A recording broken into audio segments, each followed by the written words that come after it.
नमस्कार, स्वागत है आपका। आप देख रहे हैं वर्ल्ड नाउ। मैं हूं आपके साथ विवेक शांडिल्य। वर्ल्ड नाउ में वो खबरें जिनका सीधा असर पूरी दुनिया पर होता है, हमारे आपके ऊपर भी होता है। इस शो में हम आपको लेकर चलते हैं दुनिया के अलग अलग हिस्सों में और बताते हैं कि इस वक्त क्या कूटनीतिक प्लानिंग चल रही है, क्या रणनीतिक प्लानिंग चल रही है, कहां जंग के मोर्चे खुले हुए हैं, कहां जंग की आहट दिख रही है। सारी खबरों को डिटेल से एक्सप्लेन करते हैं जो टॉप न्यूज है। आज की जो खबरें हैं वो जल्दी से शॉर्ट में आपके सामने रखते हैं, फिर उसको तफसील से देखेंगे।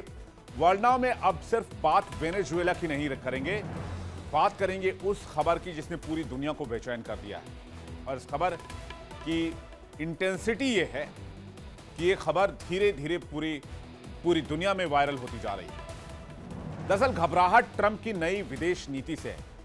सवाल बड़ा है, क्या दुनिया 5 और जंग के मुहाने पर खड़ी है? वेनेजुएला के बाद किस किस देश पर टिकी है ट्रंप की निगाह? कहां कहां गूंज रहा है अमेरिकी दखल का डर? किन 5 देशों में जंग का साया गहराने लगा है? कहीं तेल वजह है, कहीं ड्रग्स का खेल है, कहीं अमेरिका की सुरक्षा का बहाना है और कहीं सुपर पावर बनने का अघोषित मिशन अमेरिका का दिखता है। वर्ल्ड नाउ में आज बात करेंगे संभावित फ्यूचर वॉर जोन का सबसे बड़ा खुलासा। नाम एक एक करके तथ्यों के साथ और तेवरों के साथ आपके सामने रखेंगे, क्योंकि सिर्फ खबर नहीं है, आने वाले समय की सबसे बड़ी जियोपॉलिटिकल हलचल है, बदलती दुनिया की सबसे बड़ी तस्वीर। वर्ल्ड नाउ में आज मुद्दा तेल की तिजोरी। वेनेजुएला दुनिया के सबसे बड़े तेल भंडार वाला देश, लेकिन अर्थव्यवस्था चरमराई हुई, राजनीतिक संकट गहराया हुआ और अब व्हाइट हाउस में बैठे डोनाल्ड ट्रंप की नजर भी तेल वाले इस देश पर पड़ गई। सवाल बड़ा है, क्या ट्रंप वेनेजुएला से कच्चा तेल निकाल पाएंगे? क्या सिर्फ बिजनेस है या जियोपॉलिटिकल गेम में एक नया चैप्टर है? क्या तेल के बहाने लैटिन अमेरिका में अमेरिकी दखल और गहरा जाएगा? खोलेंगे तेल की इस तिजोरी का पूरा सच। कौन जीतेगा, कौन हारेगा और इसका इंपैक्ट दुनिया पर कितना होगा? इसके बाद बातचीत होगी डोनाल्ड ट्रंप की।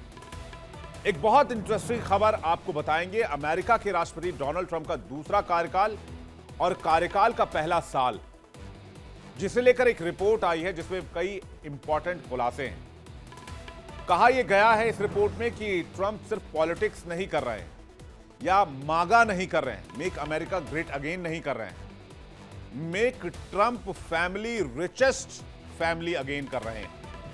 बिजनेस अपॉर्चुनिटी पिछले 1 साल में डोनाल्ड ट्रंप ने अपने और अपने परिवार के लिए कैसे बढ़ाई है, कैसे फैमिली का बिजनेस दायरा बढ़ाया है, रिश्तेदारों के हाथ में कैसे बड़े बड़े कॉन्ट्रैक्ट्स दिए हैं, कैसे सरकारी पावर बन रही है कमाई का जरिया, सब कुछ विस्तार से आपके सामने रखेंगे। पूरी 1 साल की रिपोर्ट आई है जिसमें ट्रंप ने अपने परिवार के लिए, बेटे बेटी के लिए, दामाद के लिए कितना बड़ा अंपायर बना लिया सिर्फ 1 साल में। डिटेल आपके सामने रखेंगे। वर्ल्ड नाउ में बात करेंगे ट्रंप के इस पूरे बिजनेस प्रोफाइल की, फैमिली की, पावर की और प्रॉफिट के इस कनेक्शन की और इसकी पूरी पड़ताल सिर्फ वर्ल्ड नाउ में। तो आइए देखते हैं बड़ी खबरें वर्ल्ड नाउ में। वेनेजुएला में इन्वेजन के बाद, मादुरो की गिरफ्तारी के बाद ट्रंप ने तेवर और ज्यादा सख्त कर दिए हैं। इरादा साफ कर दिया है कि अब अमेरिका अगले मिशन पर जाने वाला है, अगले मिशन को अचीव करने के लिए निकलने वाला है। तो सवाल यह है कि अमेरिका का नेक्स्ट मिशन क्या है? कुल 5 देशों की लिस्ट सामने आई है जो अमेरिका के नेक्स्ट टारगेट है। वेनेजुएला के बाद 5 और देश अमेरिका के निशाने पर।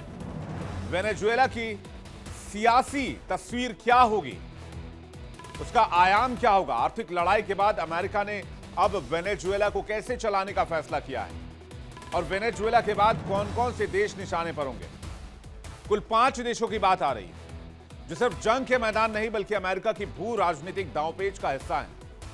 कौन से 5 देश हैं जो ट्रंप के चक्रव्यूह में फंसेंगे वो आपको बताएंगे, लेकिन आपको बताते हैं कि वो 5 देश जिनका नाम सबसे तेजी से सामने आ रहा है। पहला तो है ग्रीनलैंड, जिसको लेकर डोनाल्ड ट्रंप ने बयान भी दे दिया है। दूसरा है कोलंबिया, एक और देश है जिसका नाम है क्यूबा, एक और देश जिसका नाम है मैक्सिको और last but not the least Iran, जिसको लेकर डोनाल्ड ट्रंप लगातार खतरनाक बयानबाजी कर रहे हैं। यानी ये जो 5 देश आप देख रहे हैं, ये 5 देश अब अमेरिकी राष्ट्रपति की नजर में, और सबसे बड़ा नाम जो है इसमें, सबसे आगे जो चल रहा है, जो सबसे टॉप प्रायोरिटी में अमेरिका के, वो है ग्रीनलैंड। एक बहुत खुशहाल देश। आप ग्रीनलैंड के बारे में कभी इंटरनेट पर पढ़ेंगे, आपको कहीं और पढ़ने को मिलेगा तो आपको पता चलेगा कि ग्रीनलैंड दुनिया में सबसे खुशहाल देशों में से एक है। और इसी वजह से अब ग्रीनलैंड को खरीदने की नहीं बल्कि हथियाने की बात डोनाल्ड ट्रंप ने कह दी है। ट्रंप के इस बयान ने दुनिया भर में बेचैनी बढ़ा दी है, खास तौर पर ग्रीनलैंड में। ट्रंप ने साफ साफ कह दिया है, अगर डील नहीं हुई तो विकल्प खुले हुए हैं। मतलब साफ है, सुपर पावर वाली दबंगई और दुनिया को खुली चेतावनी। क्या पावर शो ही ट्रंप की नई पहचान है? वेनेजुएला से ईरान और अब खबरें ग्रीनलैंड तक है। अमेरिकी ताकत के इस खेल में क्या अगला दांव उसी बर्फीले टापू पर खेलने की तैयारी हो रही है जिसे पहले भी ट्रंप हासिल करना चाहते थे। व्हाइट हाउस की वापसी के साथ ही व्हाइट हाउस में डोनाल्ड ट्रंप ने फिर वही किताब पुरानी खोली है। दबाव, प्रेशर, वार्निंग और उसके बाद डील। और अगर डील नहीं तो फिर अटैक। ग्रीनलैंड, क्यों ट्रंप इसे हथियाना चाहते हैं? क्यों इसे स्ट्रेटेजिक लोकेशन बता रहे हैं? अमेरिका की सिक्योरिटी के लिए बहुत बड़ा कंसर्न बता रहे हैं।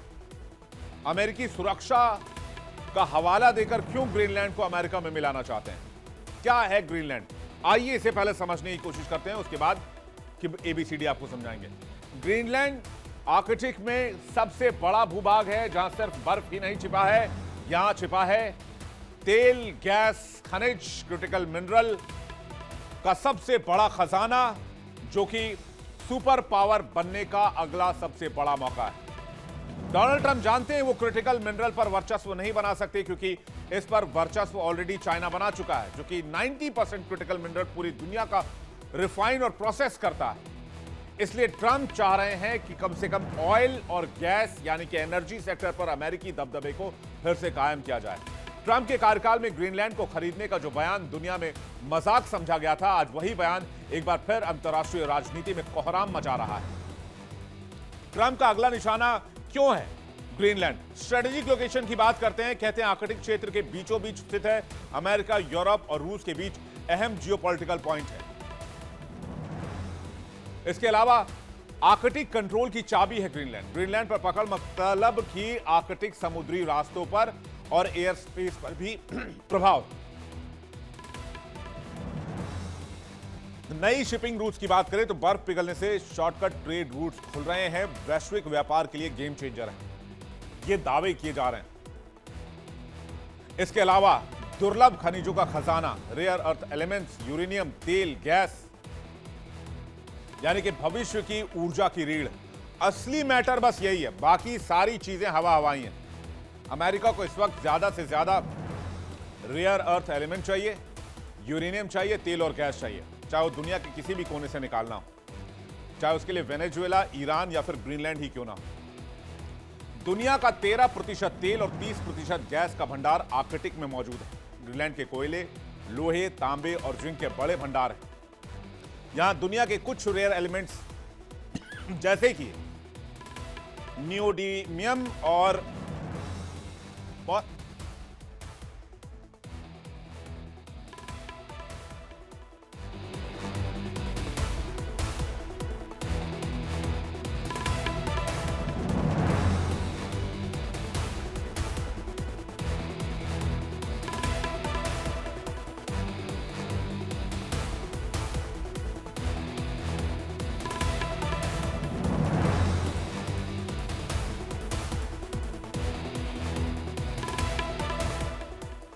ग्रीनलैंड की जो तस्वीर आप देख रहे हैं, इसी ग्रीनलैंड में कोयला, लोहा, तांबे और जिंक का सबसे बड़ा भंडार है। यहां दुनिया के कुछ रेयर एलिमेंट्स जैसे कि नियोडीमियम, प्रासियोडीमियम, डिस्प्रोसियम और टर्बियम मौजूद है। ऐसे ऐसे पदार्थ मौजूद हैं जिनके नाम शायद आपने आज तक नहीं सुने हो। दुर्लभ खनिजों का खजाना है ये आइलैंड, जहां दुनिया के कुछ रेयर एलिमेंट जैसे कि नाम हमने आपको बताया, ये सारे यहां मौजूद हैं। इस द्वीप पर यूरेनियम और इसके बायो प्रोडक्ट भारी मात्रा में मौजूद है। मोनोजाइट जैसे कि खास खनिज मौजूद हैं। मैग्नेट और इलेक्ट्रिक बैटरी ईवी के उत्पादन के लिए बेहद अहम माने जाते हैं। सैन्य अहमियत भी है। अमेरिका का थुले एयरबेस मिसाइल और अर्ली वार्निंग और नॉर्थ अटलांटिक सिक्योरिटी का केंद्र है। जलवायु परिवर्तन की लैब के लिए बहुत इंपॉर्टेंट लोकेशन है, जहां ग्रीनलैंड की बर्फ पिघलना, समुद्र स्तर और ग्लोबल क्लाइमेट पर इसका सीधा इंपैक्ट होता है। महाशक्तियों की नजर इस पर है। अमेरिका, रूस और चीन तीनों की रणनीतिक दिलचस्पी का केंद्र यह माना जाता है। इसलिए ट्रंप की अगली चाल या अगला रणनीतिक मूव जो है वो ग्रीनलैंड की तरफ हो सकता है। जरा तस्वीर आप देखिए, ग्रीनलैंड का ये इलाका सपाट एरिया, बर्फ से ढका है पूरा समुद्री इलाका, जिसमें आपको शिप नजर आएंगी, रूट नजर आएगा, लेकिन यहां मौजूद है बहुत सारा खजाना खनिजों का। ग्रीनलैंड में अमेरिकी एयरबेस पहले से ही मौजूद है, लेकिन वॉशिंगटन अब सिर्फ बेस नहीं चाहता है, पूरा ग्रीनलैंड चाहता है, गहरा दबदबा चाहता है। आर्कटिक पर कब्जे की जंग है जो नए दौर में प्रवेश कर चुकी है। जहां बर्फ दिखती है वहीं छिपे हैं अरबों खरबों डॉलर के खजाने, ऊर्जा के विशाल भंडार और दुनिया का नया स्ट्रेटेजिक बैटल ग्राउंड आर्कटिक। और इसी आर्कटिक के दिल में है ग्रीनलैंड, जहां पहले से अमेरिका का बड़ा एयरबेस है जिसका नाम थुले एयरबेस है। यहीं से ट्रैक होते हैं परमाणु मिसाइल्स, यहीं से मॉनिटर होती है रूस और चीन की हलचल। और अब अमेरिका चाहता है कि ग्रीनलैंड सिर्फ बेस नहीं बने, बल्कि ग्रीनलैंड अमेरिका का हिस्सा बना दिया जाए, उसकी सामरिक पकड़ का केंद्र बना दिया जाए। हालांकि ग्रीनलैंड में इस वक्त अमेरिकी सैनिक मौजूद हैं। थुले एयरबेस, जिसे अब पिटुफिक स्पेस फोर्स बेस के नाम से भी जाना जाता है, यह अमेरिका का सबसे नॉर्दर्न मिलिट्री बेस है जो ग्रीनलैंड के नॉर्थ वेस्ट में स्थित है और अमेरिका की वैश्विक सामरिक रणनीति का अहम हिस्सा है। थुले एयरबेस की ताकत भी देख लीजिए, मिसाइल डिफेंस की रीढ़ है। बैलिस्टिक मिसाइलों का रियल टाइम डिटेक्शन यहां से किया जा सकता है। अल्ट्रा मॉडर्न रडार सिस्टम है, लंबी दूरी तक निगरानी क्षमता है, सैटेलाइट कम्युनिकेशन हब है, अमेरिकी सैन्य और स्पेस ऑपरेशंस का अहम सेंटर है, एंटी मिसाइल शील्ड हमलों को रोकने वाली अत्याधुनिक प्रणाली है, यहां पर हाईटेक सर्विलांस नेटवर्क है, हर हरकत पर 24 घंटे नजर रखी जाती है, 600 से ज्यादा सैनिकों की तैनाती है, विशेष बलों की यूनिट भी मौजूद है, फाइटर जेट ऑपरेशंस की सुविधा, लड़ाकू विमानों की तैनाती संभव है। थुले एयरबेस तो दुनिया जानती है, लेकिन शक गहराता जा रहा है कि ग्रीनलैंड में एक नहीं बल्कि कई सीक्रेट अमेरिकी बेस काम कर रहे हैं, जिनकी जानकारी भी दुनिया से छिपाई गई। बड़ा खुलासा हाल ही में हुआ जब नासा ने भी माना कि ग्रीनलैंड में एक अंडरग्राउंड अमेरिकी बेस मौजूद है। यानी खेल सिर्फ आसमान में नहीं, जमीन पर नहीं, जमीन के नीचे पाताल लोक में भी चल रहा है। थुले बेस सिर्फ एक मिलिट्री स्टेशन नहीं, ये अमेरिकी मिसाइल डिफेंस सिस्टम का अहम हिस्सा है। एक बार फिर से आपको ग्रीनलैंड की तस्वीर दिखाते हैं। देखिए इस इलाके में जो बेहद सुंदर है। दरअसल ये लोकेशन, यहां से रूस, चीन और आर्कटिक के हर मूवमेंट पर नजर रखी जाती है। और यही नहीं, थुले अकेला बेस नहीं है, ये जुड़ा है अमेरिका के ठिकानों से, जैसे आइसलैंड का केफ्लाविक एयरबेस। यानी कि पूरा नॉर्थ अटलांटिक अमेरिकी सैन्य जाल में जकड़ा हुआ है। आर्कटिक की जंग अब बस मौसम और ग्लेशियर की जंग नहीं है, यहां अमेरिका की नजर सामरिक दृष्टिकोण से भी है और आर्थिक दृष्टिकोण से भी है। इसलिए तेल, गैस, खनिज और सामरिक जो पकड़ है उसको मजबूत करने के लिए अमेरिका ग्रीनलैंड पर कब्जा चाहता है। कभी रिसर्च का नाम, कभी सिक्योरिटी का बहाना, लेकिन असली एजेंडा है आर्कटिक पर पूरा कंट्रोल। इसलिए बार बार अमेरिकी राष्ट्रपति कह रहे हैं कि ग्रीनलैंड को अमेरिका में लाना है। अमेरिका समझ चुका है कि जो आर्कटिक को कंट्रोल करेगा वही दुनिया की अगली पावर पॉलिटिक्स तय करेगा। अब ग्रीनलैंड पर कब्जा कैसे हो सकता है? रणनीतिक एयर स्ट्राइक, साइबर हमले, थुले एयरबेस से सटीक एयर स्ट्राइक करके ग्रीनलैंड की सुरक्षा व्यवस्था को साइबर वॉर से पंगु बनाने की कोशिश भी की जा सकती है। यानी कि अमेरिका जैसे ही ऑपरेशन शुरू करेगा, ये वाला जो एयरबेस आप देख रहे हैं, ये सबसे इंपॉर्टेंट रोल अदा करने वाला है। इसके अलावा ग्रीनलैंड की सुरक्षा व्यवस्था को साइबर वॉरफेयर के जरिए कम करना, गुप्त विशेष बलों की तैनाती, पहले से ही कई बेस है वहां पर। इसके अलावा स्थानीय प्रशासन पर कब्जा करना और ग्रीनलैंड की संप्रभुता को खत्म करना और ग्रीनलैंड पर कंप्लीट अमेरिका का पावर लाना, खास करके तब जब डेनमार्क और नेटो सक्रिय रूप से विरोध न करें। सबसे बड़ा पेच यहां पर यह है कि ग्रीनलैंड के चारों ओर नौसैनिक घेराबंदी कर दी जाएगी, लेकिन जैसे ही ग्रीनलैंड पर कुछ एक्शन अमेरिका लेता है तो यहां एक कॉन्फ्लिक्ट शुरू हो सकता है, जिसके बारे में मैं आपको बताऊंगा।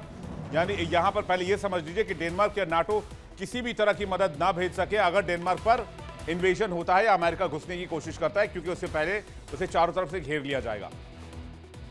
लेकिन इसके साथ ही अब मसला यह है कि जैसे ही ग्रीनलैंड के ऊपर अमेरिका कोई कार्रवाई शुरू करता है तो नेटो का चार्टर 5 एक्टिवेट हो जाएगा, और नेटो का चार्टर 5 एक्टिवेट होने की वजह से यह होगा कि नेटो को अमेरिका के खिलाफ ही अपने फोर्स को उतारना पड़ेगा।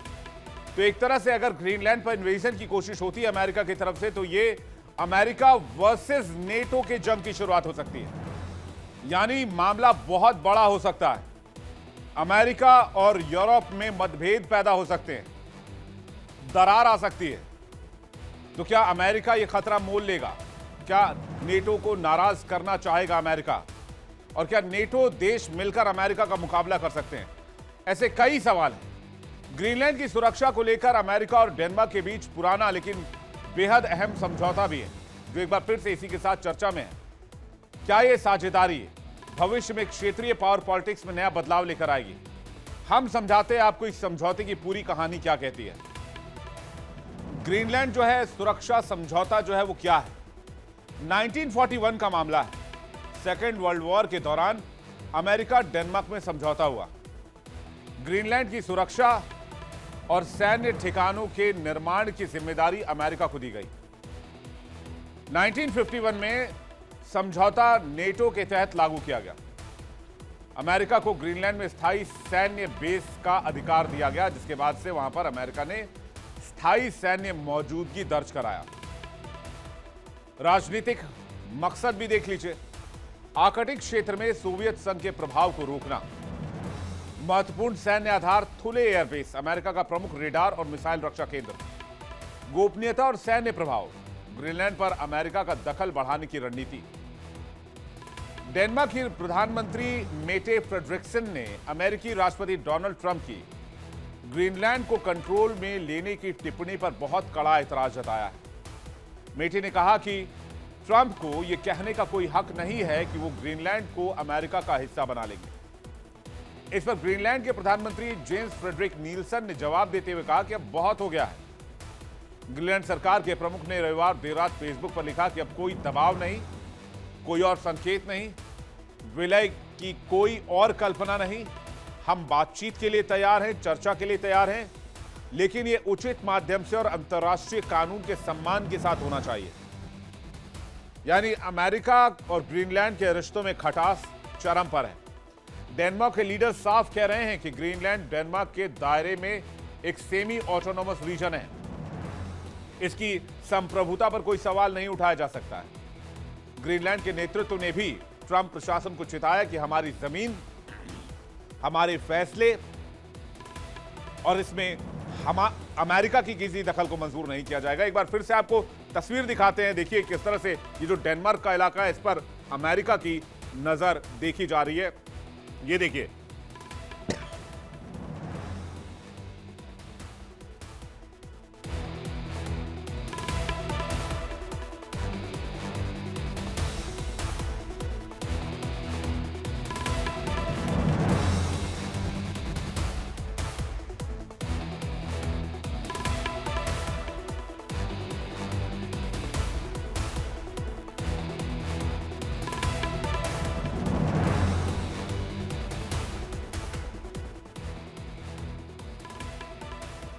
अब सवाल यह है कि ग्रीनलैंड का असली मालिक कौन है और क्या अमेरिका या ट्रंप इसे खरीद सकते हैं?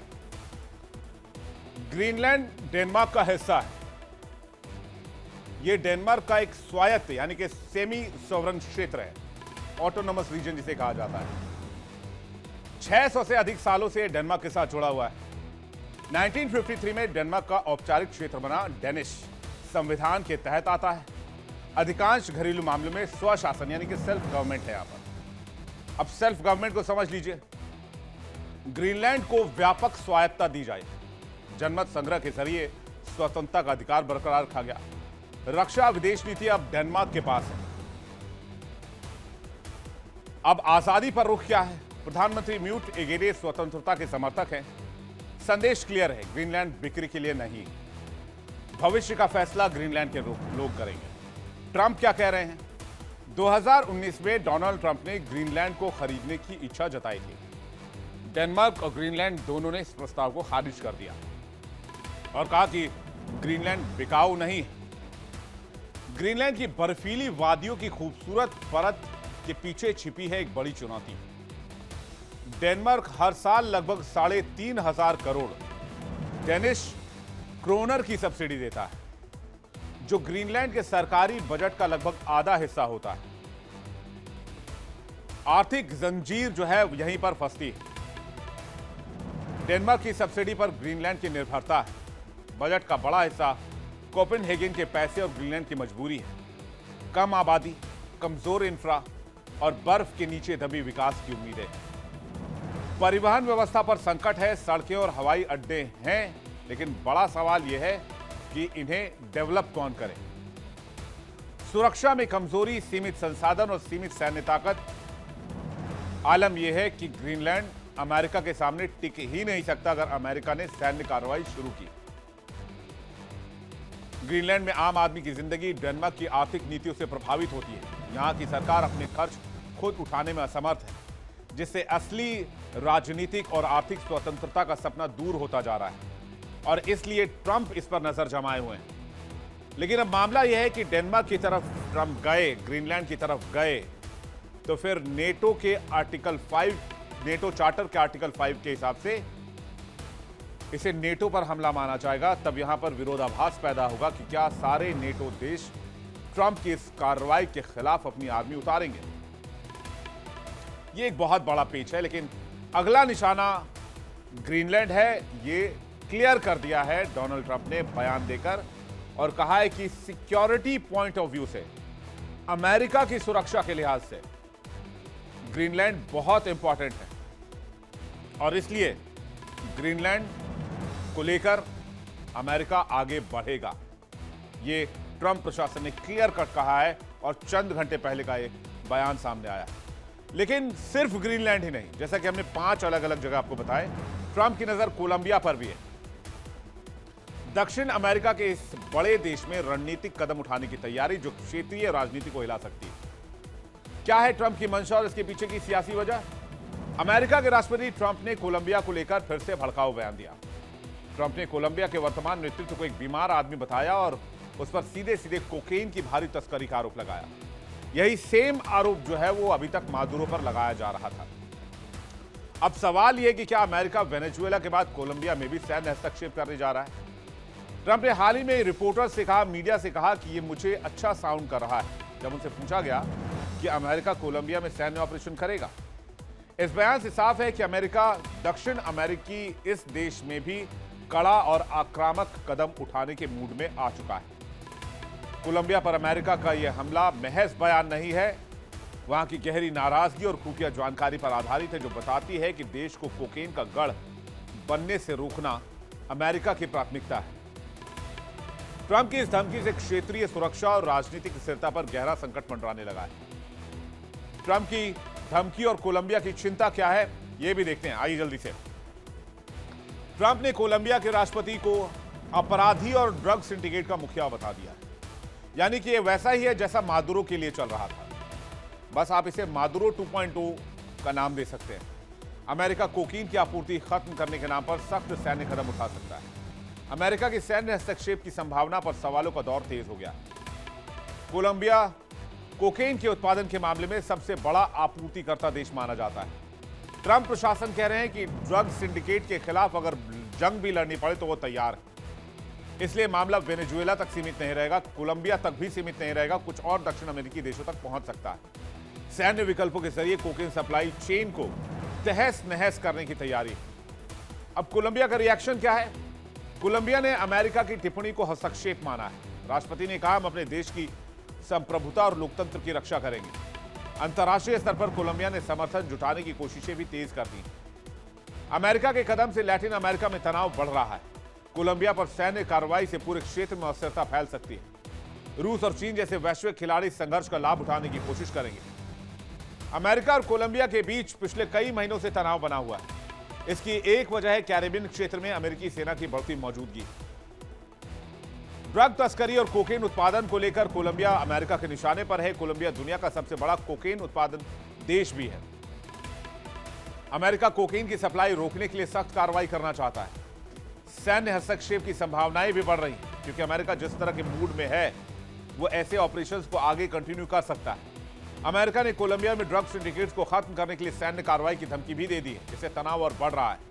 कैरेबियन क्षेत्र में अमेरिकी सैन्य मौजूदगी भी है। अमेरिका की बढ़ती सैन्य उपस्थिति कोलंबिया और आसपास के क्षेत्र में अस्थिरता का कारण भी बन रही है। इस बीच राजनीतिक आरोप प्रत्यारोप भी लगातार जारी हैं। ट्रंप और अन्य अमेरिकी नेताओं ने कोलंबिया के नेतृत्व पर गंभीर आरोप लगाए हैं, जिससे रिश्तों में काफी खटास आई है। सुरक्षा और खुफिया साझा नीतियों में असहमति भी है। दोनों देशों के बीच आतंकवाद और ड्रग माफियाओं को लेकर खुफिया साझा नीति में मतभेद है। कोलंबिया के राष्ट्रपति गुस्तावो पेट्रो ट्रंप के सबसे कड़े अंतर्राष्ट्रीय आलोचकों में से एक है। पिछले महीने पेट्रो ने ट्रंप को कोलंबिया आने का न्योता दिया था। कोलंबिया में कोकेन बहुत बड़े पैमाने पर बनाया जाता है। पेट्रो ने ट्रंप से कहा था कि वो खुद आकर देखें कि उनकी सरकार नशीले पदार्थ बनाने वाली लैब्स को नष्ट करने के लिए क्या कदम उठा रही है। लेकिन ट्रंप पेट्रो की इस बात पर भरोसा नहीं करते हैं। वेनेजुएला में अमेरिका की कार्रवाई लैटिन अमेरिका की संप्रभुता पर हमला बताया गया है और पेट्रो ने कहा है कि इससे मानवीय संकट पैदा हो सकता है। वेनेजुएला के खिलाफ अमेरिकी सैन्य अभियान को लेकर पेट्रो की आलोचना पर राष्ट्रपति ट्रंप ने भी तीखी प्रतिक्रिया दी, कड़ा रिएक्शन दिया। इसके बाद ट्रंप ने पेट्रो को अपनी हद में रहने की चेतावनी दे दी और उन पर अमेरिका में कोकेन के उत्पादन और तस्करी को बढ़ावा देने का आरोप मढ़ दिया। अमेरिका और कोलंबिया के बीच यह तनाव केवल सैन्य मसला नहीं है, बल्कि क्षेत्रीय प्रभुत्व की राजनीति का भी हिस्सा है। क्या अमेरिका की यह चाल कोलंबिया को एक बार फिर अपने शिकंजे में फंसा देगी? अमेरिका ने कब कब कोलंबिया पर एक्शन लिया है? कहानी शुरू होती है 1980 के दशक से। अमेरिका ने कोलंबिया में ड्रग तस्करी के खिलाफ ऑपरेशन 1980 से ही शुरू कर दिया था। कॉन्ट्रा और अन्य नशीली दवाओं के खिलाफ कार्रवाई के लिए कोलंबिया को आर्थिक और सैन्य सहायता भी दी गई। 1990s में आ जाइए। 1999 में अमेरिका ने कोलंबिया के लिए प्लान कोलंबिया लॉन्च किया। यह योजना ड्रग तस्कर और माओवादी गुटों के खिलाफ व्यापक सैन्य, आर्थिक और काउंटर नार्कोटिक सहायता प्रदान करती है। यहां अमेरिकी सेनाएं और खुफिया एजेंसियां कोलंबिया में सक्रिय हो गई। आप इस सदी में आ जाइए, यानी कि साल 2000 के बाद सैन्य सहायता और काउंटर इंटरजेंसी ऑपरेशंस के लिए अमेरिका ने कोलंबिया को मदद दी। प्लान कोलंबिया के तहत अमेरिकी ड्रोन, हवाई हमले और खुफिया जानकारी भी साझा की गई। कोलंबिया की सरकार ने अमेरिकी मदद से ड्रग कार्टेल और माओवादी विद्रोहियों के खिलाफ सख्त ऑपरेशन भी चलाया। साल 2010 के दौर में आ जाइए, जहां शांति वार्ता के दौरान समायोजन की बात की गई। FOR-LL revolutionary armed forces of Colombia यानी कि FARC के साथ शांति वार्ता शुरू हुई। अमेरिकी सहायता का फोकस यह था कि ड्रग्स की जगह शांति स्थापना और पुनर्वास पर फोकस किया जाए। लेकिन ड्रग तस्करी रोकने के लिए सहयोग जारी रहा दोनों देशों के बीच। फिर इसके बाद शुरू होता है Trump regime first part. Trump प्रशासन के दौरान कड़ी कार्रवाई की आशंका जताई गई। ट्रंप प्रशासन ने कोलंबिया की ड्रग तस्करी गतिविधियों पर कड़ी नजर रखी। कोलंबिया की सरकार और ड्रग सिंडिकेट के खिलाफ आक्रामक सैन्य और खुफिया कार्रवाई की धमकी दी गई। अमेरिका ने कोलंबिया में सैन्य हस्तक्षेप की बातें की, खासकर कोकेन सप्लाई रोकने के लिए। और अब साल 2026 में अब अमेरिकी इन्वेजन की बात की जा रही है।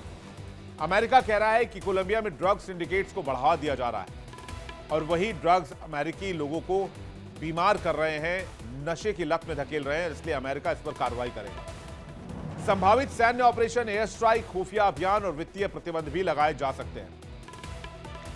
ये तस्वीरें आप देखिए जो ड्रग्स वेनेजुएला से लेकर कोलंबिया तक में बनाए जाते हैं और अमेरिका का आरोप है कि यहीं से ये सामान जो है वो पहुंचाए जाते हैं अमेरिका के अंदर।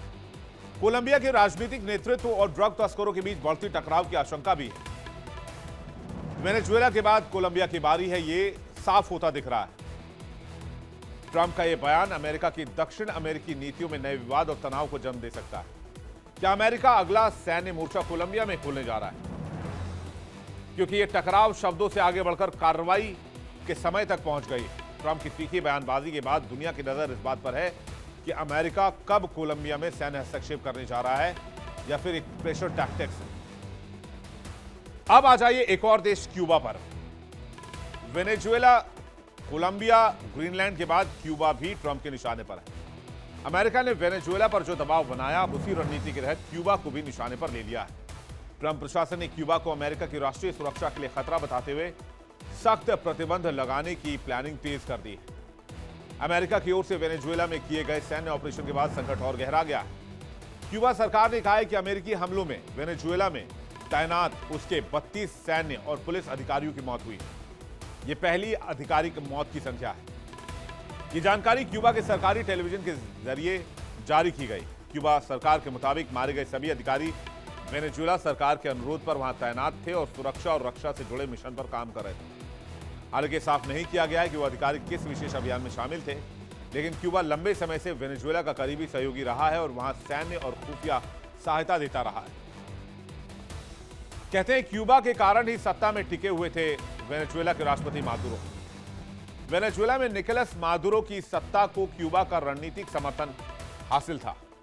खुफिया, सुरक्षा और राजनीतिक प्रबंधन में क्यूबाई सलाहकारों की भूमिका काफी इंपॉर्टेंट थी। सेना और प्रशासन पर पकड़ मजबूत करने में हवाना की मदद हुई। विपक्षी आंदोलनों और विरोध प्रदर्शनों को नियंत्रित करने में भी सहयोग मिला। आर्थिक संकट के बावजूद शासन बचाए रखने में क्यूबा की बड़ी हिस्सेदारी थी। अमेरिका क्यूबा वेनेजुएला गठजोड़ को क्षेत्रीय स्थिरता के लिए खतरा मानता है और इसलिए क्यूबा अगला निशाना हो सकता है। अमेरिकी विदेश मंत्री मार्को रूबियो ने भी क्यूबा की भूमिका पर सवाल उठाते हुए कहा कि मादुरो की आंतरिक सुरक्षा व्यवस्था पर क्यूबाई अधिकारियों का बड़ा प्रभाव था। रूबियो के मुताबिक मादुरो की सुरक्षा और जासूसी तंत्र में क्यूबाई अधिकारियों से शामिल थे और वहीं उसे सत्ता में टिकाए हुए थे। विशेषज्ञों का मानना है कि क्यूबाई अधिकारियों की मौत की आधिकारिक पुष्टि से साफ हो गया है कि वेनेजुएला में अमेरिकी कार्रवाई सिर्फ एक गिरफ्तारी अभियान नहीं थी, बल्कि एक पूर्ण सैन्य टकराव का रूप ले चुकी थी। इससे अमेरिका क्यूबा संबंधों में और कड़वाहट आने के साथ साथ लैटिन अमेरिका में तनाव और बढ़ने की आशंका है। क्यूबा निशाने पर क्यों है, यह अब तक आप समझ गए होंगे, लेकिन अब इसके 2-3 डिटेल्स और आपको बता देते हैं। ट्रंप प्रशासन ने क्यूबा को क्षेत्रीय सुरक्षा के लिए गंभीर खतरा घोषित कर दिया है, यानी एक्शन कभी भी शुरू हो सकता है। द्विपक्षीय संबंधों में भारी कड़वाहट है। क्यूबा पर पुराने प्रतिबंध लगाए जाएंगे और इसे सख्त किए जाने की तैयारी भी है। वेनेजुएला के बाद अगला टारगेट क्यूबा हो सकता है। क्यूबा की बढ़ती भूमिका भी देख लीजिए। वेनेजुएला में सैन्य आर्थिक समर्थन और जो बढ़ाया क्यूबा ने, उससे अमेरिकी प्रभाव को चुनौती देने की कोशिश की गई। ड्रग ट्रैफिक और आतंकवाद समर्थन के आरोपों से घिरा हुआ है क्यूबा, और यही एलिगेशंस वेनेजुएला पर लगाकर भी अमेरिका ने इन्हीं एलिगेशन के साथ वेनेजुएला को इन्वेट किया। इसलिए संभावित सैन्य कार्रवाई की आहट देखी जा रही है। डोनाल्ड ट्रंप कह रहे हैं कि सभी सैन्य विकल्प खुले हुए हैं। गुप्त अभियान और दबाव की खबरें भी तेजी से फैल रही हैं। रूस चीन के समर्थन के बावजूद अमेरिका क्यूबा को घेरने के लिए तैयार है, लेकिन इंटरनेशनल कम्युनिटी इसे ठीक नहीं मानती है। रूस और चीन ने अमेरिका की इस नीति की कड़ी आलोचना की है। लैटिन अमेरिका में क्यूबा समर्थक ताकतें भी सक्रिय हो गई। क्यूबा के करीबी सहयोगी की चिंता बढ़ती जा रही है। क्यूबा पर अमेरिकी प्रतिबंध लगभग 60 सालों से जारी है, पर ट्रंप प्रशासन ने इन प्रतिबंधों को और कड़ा करने की दिशा में कदम बढ़ाए हैं। कब से बैन लगा क्यूबा पर और उसका क्या इंपैक्ट हुआ? दरअसल अमेरिका और क्यूबा का यह संघर्ष 60 साल से ज्यादा पुराना है। 1959 में क्यूबा में क्रांति हुई और फिडेल कास्त्रो सत्ता में आए। नाम सुना होगा आपने। अमेरिका ने तत्काल क्यूबा के साथ संबंधों में तनाव बढ़ाया। 1960 में अमेरिका ने क्यूबा के साथ व्यापार और वित्तीय प्रतिबंध शुरू किए, यानी कि सैंक्शंस का दौर 1960 में शुरू हो गया। क्यूबा की अमेरिकी संपत्तियां जब्त कर ली गई। 1962 में पूर्ण आर्थिक और व्यापारिक प्रतिबंध लागू कर दिया गया। अमेरिका ने क्यूबा के साथ सभी गैर आवश्यक व्यावसायिक संबंध काट दिए। क्यूबा संकट के दौरान जो है वो, यानी कि जब क्यूबा संकट का टाइम आया तो उस दौरान तनाव जो है वो चरम पर चला गया। 70 से 80 के दशक में प्रतिबंधों में कई बदलाव किए गए, लेकिन प्रतिबंध मुख्य रूप से जारी रहे, हटाए नहीं गए। क्यूबा की सोवियत संघ से नजदीकी बनने लगी। 1992 में हेल्म्स-बर्टन एक्ट लागू किया गया, जो क्यूबा के खिलाफ प्रतिबंध को और सख्त करता है, जिसे क्यूबा की इकोनॉमी पर भारी असर हुआ। साल 2000 में जब ट्रंप प्रशासन आए 2019 में, तब 2017 में जब ट्रंप आए फर्स्ट रिजीम में, तब ट्रंप प्रशासन ने प्रतिबंधों को और सख्त कर दिया, पर्यटन सीमित कर दिया, व्यापार में भी सैंक्शंस लगा दिए और अब यह प्रतिबंध 60 सालों से जारी है। अमेरिका क्यूबा संबंधों के सुधार में कुछ प्रयास हुए, लेकिन ये स्थायी नहीं रहे, कभी टिके नहीं। मुख्य प्रतिबंध क्या था? यात्रा को बैन किया गया, व्यापार और निवेश पर पाबंदी लगाई गई, क्यूबा के साथ वित्तीय लेनदेन भी सीमित कर दी गई, सैन्य एवं सुरक्षा प्रतिबंध भी लगाए गए। वेनेजुएला के खिलाफ ट्रंप भी जो सख्ती दिखा रहे थे, कुछ वही स्क्रिप्ट अब ग्रीनलैंड पर भी नजर आ रही है, कोलंबिया पर भी नजर आ रही है और क्यूबा पर भी नजर आ रही है। और इसकी वजह से लैटिन अमेरिका में हलचल काफी तेज हो गई और अब ट्रंप के निशाने पर ये तीनों देश हैं। लेकिन इसके साथ साथ एक और जगह है जिसको लेकर इन दिनों मामला थोड़ा ठीक नहीं चल रहा है। अमेरिकी राजनीति में मैक्सिको भी एक बड़ा मुद्दा बना हुआ है। डोनाल्ड ट्रंप ने जो पहले भी दीवार बनाने की बात की थी, वह पहले से कहीं ज्यादा सख्त भाषा का इस्तेमाल कर रहे हैं। वेनेजुएला पर हमले के बाद अमेरिकी राष्ट्रपति डोनाल्ड ट्रंप अब खुलकर दुनिया को धमका रहे हैं। ट्रंप ने एक के बाद एक कई देशों को खुली धमकी दी।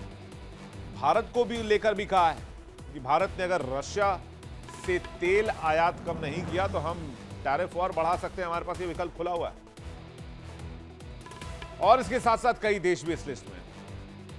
ट्रंप ने अमेरिका के पड़ोसी देश मैक्सिको को चेतावनी दी और कहा है कि मैक्सिको को अपनी हालत सुधारनी होगी, क्योंकि ड्रग्स मैक्सिको के रास्ते आ रहे हैं और हमें कुछ करना होगा। ट्रंप ने मैक्सिको की राष्ट्रपति क्लाउडिया शिनबाम को एक शानदार शख्स बताया और कहा कि जब भी मैंने उनसे बात की, मैक्सिको में अमेरिकी सैनिक भेजने की पेशकश की, उन्होंने कहा कि मैक्सिको सरकार इस मुद्दे से निपटने में सक्षम है, लेकिन दुर्भाग्य यह है कि मैक्सिको में कार्टेल बहुत मजबूत है। आप चाहें या ना चाहें, कार्टेल ही मैक्सिको को चला रहे हैं। अमेरिकी राष्ट्रपति डोनाल्ड ट्रंप ने बीते लंबे समय से अप्रवासी और ड्रग्स के मुद्दे पर मैक्सिको की काफी आलोचना की है। ट्रंप ने हाल ही में सिंथेटिक ड्रग्स फेंटनाइल की सप्लाई के खिलाफ मैक्सिको पर 25% अतिरिक्त टैरिफ लगाने की धमकी दी थी। अब ट्रंप मैक्सिको के ड्रग तस्करों पर नकेल कसने की तैयारी में है। ट्रंप ने मैक्सिको के लिए एक अलग प्लान तैयार किया है। ट्रंप मैक्सिको में अमेरिकी सेना और खुफिया अधिकारी को भेजने की तैयारी कर रहे हैं। अमेरिकी मीडिया रिपोर्ट में दावा किया गया है कि इस मिशन में सेंट्रल इंटेलिजेंस एजेंसी CIA भी शामिल हो सकती है। अब राष्ट्रपति ट्रंप ने मैक्सिको में सक्रिय ड्रग कार्टेल्स को खत्म करने के लिए अमेरिकी कॉम्बैट यूनिट और CIA टीमों को मिशन पर भेजने की प्लानिंग कर रहे हैं। और अगर यह ऑपरेशन हकीकत बनता है तो 100 साल बाद अमेरिकी सैनिक मैक्सिको की जमीन पर कदम रखेंगे। कहा जा रहा है कि इस मिशन से जुड़ी शुरुआती ट्रेनिंग शुरू हो चुकी है। प्लान के मुताबिक मैक्सिको की जमीन पर भी ऑपरेशन हो सकता है, लेकिन अभी सेना भेजने का अंतिम फैसला नहीं लिया गया है। अब आपको बताते हैं कि ट्रंप का यह प्लान जो है मैक्सिको क्या है। दरअसल यह प्लानिंग यह है कि JSOC और CIA की एक जॉइंट टीम मैक्सिको के अंदर जाकर ऑपरेशन को अंजाम देगी। मैक्सिको के सबसे ताकतवर ड्रग माफियाओं के खिलाफ यह एक्शन चलाया जाएगा, जिसका नाम है नेमेसियो ओसेगुएरा। कहते हैं ये ड्रग लैब्स और कार्टेल का सरगना है। ड्रग लैब पर ड्रोन स्ट्राइक की प्लानिंग भी की जा रही है। हालांकि मैक्सिको ये कह रहा है कि वो ऐसे ऑपरेशंस नहीं चाहता है। अमेरिका ना घुसे, हम इसे कंट्रोल करने के लिए तैयार हैं। अमेरिकी सेना और CIA को गुप्त ऑपरेशन करने की खुली छूट मिल जाती है तो फिर मैक्सिको में ऑपरेशन शुरू हो सकता है। ट्रंप पहले भी कह चुके हैं, उन्होंने वेनेजुएला में CIA को कार्रवाई की मंजूरी दी थी और जरूरत पड़ने पर वो कार्टेल्स को जमीन पर भी निशाना बनाएंगे। अमेरिका की सेना अगर इस ऑपरेशन में इन्वॉल्व होती है तो ये एक ऐतिहासिक पल होगा। दरअसल अमेरिकी सेना ने इतिहास में कुछ ही बार मैक्सिको में प्रवेश किया है और सबसे बड़ी कार्रवाई 1916 में हुई थी, जब जनरल जॉन पर्शिंग ने मैक्सिकन क्रांतिकारी पेनेचो विला का पीछा करने के लिए सेना भेजी थी। इसके बाद अमेरिका मैक्सिको में सीधे सैन्य कार्रवाई से बचता रहा। कानूनी तौर पर अमेरिका मैक्सिको की अनुमति के बिना सेना नहीं भेज सकता और मैक्सिको हमेशा से किसी भी विदेशी सैन्य दखल का विरोध करता आया है। लेकिन अगर सच में यह ऑपरेशन लॉन्च होता है तो यह 100 साल के बाद मैक्सिको में अमेरिकी सेना की पहली न सिर्फ तैनाती होगी बल्कि पहली कार्रवाई भी होगी। पिछले साल फरवरी में अमेरिकी विदेश विभाग ने 6 मैक्सिकन कार्टेल्स, MS-13 गैंग और वेनेजुएला के ट्रेन डे आरागुआ को विदेशी आतंकी संगठन घोषित किया था, जिसे अमेरिका को मिलिट्री ऑपरेशन की कानूनी मंजूरी मिल गई थी। अमेरिकी सेना पहले ही दक्षिण अमेरिकी तट पर 14 संदिग्ध ड्रग रनिंग बोट्स पर एयर स्ट्राइक कर चुकी है, जिसमें 60 से अधिक कथित नार्को टेररिस्ट मारे गए थे। अमेरिकी अधिकारियों के मुताबिक अब लक्ष्य है मैक्सिको के अंदर जाकर वहां जो कार्टेल, वहां जो कमांड साइट्स बने हुए हैं, वहां जो ड्रग किंगपिन्स हैं, उनको टारगेट किया जाए, क्योंकि अमेरिका में ड्रग्स एक बहुत बड़ा मुद्दा है। अमेरिका में हर साल लाखों लोग ड्रग्स की लत के शिकार होते हैं। हजारों लोग ऐसे ड्रग्स की वजह से मारे जाते हैं। अमेरिका का आरोप है कि ये दवाएं, ये ड्रग्स मैक्सिको के जरिए अमेरिका में आती हैं। इसलिए ट्रंप मैक्सिको के ड्रग कार्टेल्स को निशाने पर ले रहे हैं। आप ये भी जान लीजिए कि जो ड्रग्स हैं, फेंटनाइल है, ये अमेरिका को कैसे धीरे धीरे एक स्लो पॉइजन की तरह मार रहा है। अमेरिका के यंग जनरेशन को बर्बाद कर रहा है। अमेरिका में फेंटनाइल जैसी सिंथेटिक ओपियोइड ड्रग्स से हाल के सालों में मौत के आंकड़े बढ़े हैं, जिसका जिक्र बार बार डोनाल्ड ट्रंप कहते हैं। फेंटनाइल एक सिंथेटिक ओपियोइड्स है और इससे होने वाली मौतें 2018 से लगातार बढ़ी हैं और 2020 यानी कोविड टाइम में ये सबसे ज्यादा ओवरडोज के मामले सामने आए। 2022-23 में सबसे ज्यादा रही, हालांकि 2024 में आंकड़ों में थोड़ी कमी दिखी है। साल 2020 में ड्रग्स के ओवरडोज से 91,799 अमेरिकी की मौत हो गई, जिसमें फेंटनाइल ड्रग से 56,516 अमेरिकियों की मौत हुई।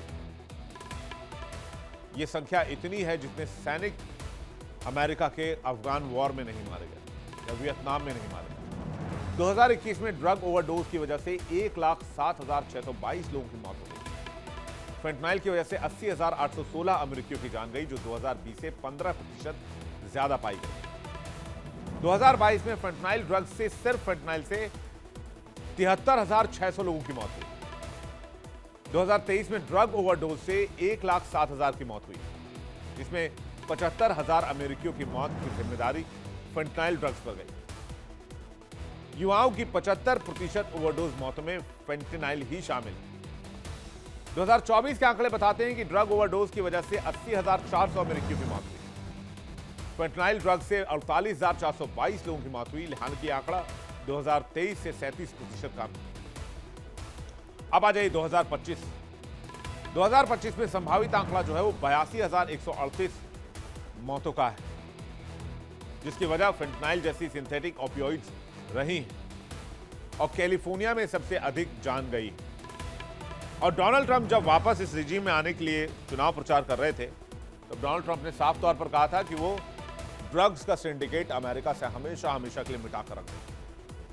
और शायद उसी को लेकर डोनाल्ड ट्रंप एक तरफा कार्रवाई कर रहे हैं, जबकि अमेरिका में भी डोनाल्ड ट्रंप पर यह आरोप लग रहे हैं कि वेनेजुएला पर हमले से पहले ना तो सीनेट की मंजूरी ली गई, ना अमेरिकी कांग्रेस की मंजूरी ली गई।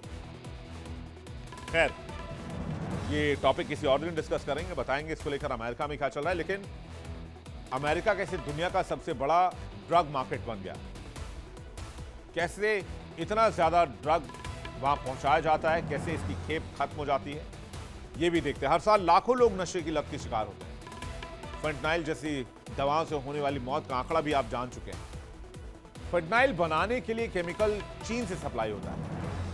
मैक्सिको में फेंटनाइल का इलीगल प्रोडक्शन होता है। इसे पाउडर या टैबलेट में तैयार किया जाता है और ज्यादातर फेंटनाइल अमेरिका मैक्सिको बॉर्डर से आते हैं। इसलिए अमेरिकी सरकार पर लगातार प्रेशर रहता है, चाहे वो कोई भी सरकार रही हो, चाहे वो ट्रंप सरकार हो, ट्रंप से पहले बाइडेन हो, बाइडेन से पहले फिर ट्रंप हो, ट्रंप से पहले चाहे वो ओबामा की सरकार रही हो। तो हर सरकार पर एक प्रेशर रहता है कि ड्रग्स को किसी तरह से कंट्रोल किया जाए और सरकार सख्त कदम उठाए। और यही वजह है कि इस बार अमेरिका की नजर मैक्सिको के ड्रग कार्टेल्स पर है, क्योंकि कहते हैं मैक्सिको दुनिया के सबसे बड़े ड्रग तस्करी का नेटवर्क माना जाता है, सबसे बड़ा गढ़ है ये। खतरनाक ड्रग्स यहीं से अमेरिका पहुंचाए जाते हैं।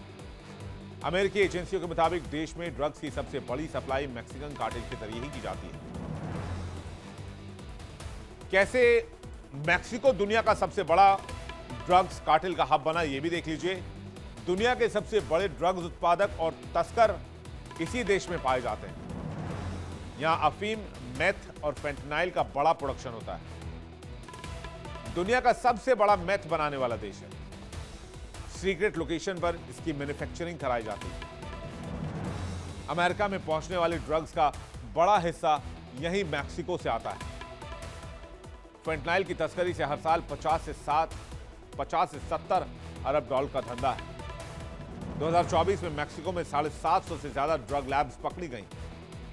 2025 में नेवी, आर्मी और एजेंसियों की बड़ी पैमाने पर छापेमारी देखने को मिली, जहां जकार्टिकास, सिनालोआ, मिचोआकान बड़े हॉटस्पॉट के तौर पर बनकर उभरे। मैक्सिको में इस वक्त कई सक्रिय शक्तिशाली ड्रग कार्टेल ऑपरेट कर रही हैं। कार्टेल्स मैक्सिको में इतने पावरफुल हैं कि कई इलाकों में वो पुलिस और सरकार को भी सीधी चुनौती देते हैं। यह हथियारबंद गिरोह के तौर पर ऑपरेट करते हैं, रोकने वालों को धमकी देते हैं। भ्रष्टाचार और हिंसा के चलते स्थानीय प्रशासन कई बार उन्हें रोक नहीं पाता है। कई कार्टेल्स तो अपने को शैडो गवर्नमेंट की तरह चलाते हैं। कुछ इलाकों में इनकी ही पैरेलल गवर्नमेंट चलती है। वहां पर वहां की गवर्नमेंट भी निष्क्रिय हो जाती है, यानी कि मैक्सिको की। और यही वजह है कि डोनाल्ड ट्रंप मैक्सिको में घुसकर भी ऑपरेशन करना चाहते हैं। इसके साथ साथ एक और देश का नाम लिस्ट में है, ईरान को। अभी हाल में अमेरिका ने बॉम्ब किया था और एक बार फिर ईरान को लेकर डोनाल्ड ट्रंप ने बयान जारी कर दिया है।